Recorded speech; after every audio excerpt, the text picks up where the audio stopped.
ग्रंथों में लिखा गया है कि यदि मनुष्य मौन रहना सीख ले तो उसकी अधिकांश समस्याएं स्वयं ही समाप्त हो जाती हैं। और सत्य में मौन में बड़ी शक्ति होती है, बड़ा बल होता है, किंतु वो बल किस काम का जो समय आने पर आपके काम ही ना आए।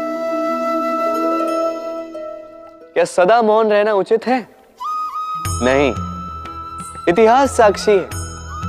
संसार में अधिक विपदाएं इसलिए आई क्योंकि समय पड़ने पर मनुष्य उसका विरोध नहीं कर पाया, मौन रह गए। यदि मौन रहना शस्त्र है तो उसका सही समय पर उपयोग करना भी आवश्यक है।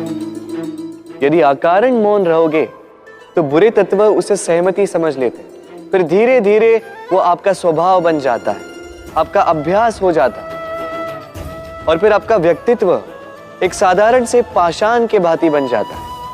अपनी वाणी का आवश्यकता पड़ने पर सदुपयोग कीजिए।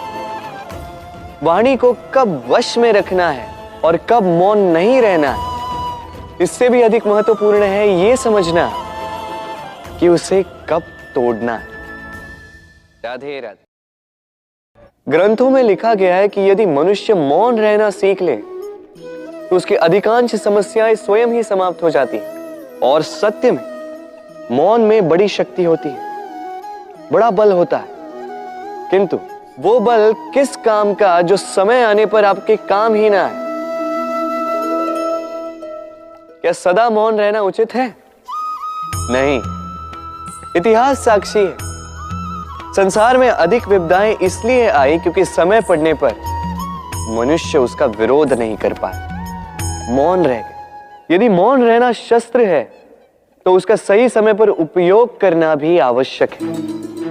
यदि अकारण मौन रहोगे तो बुरे तत्व उसे सहमति समझ लेते, फिर धीरे धीरे वो आपका स्वभाव बन जाता है, आपका अभ्यास हो जाता है, और फिर आपका व्यक्तित्व एक साधारण से पाषाण के भांति बन जाता है।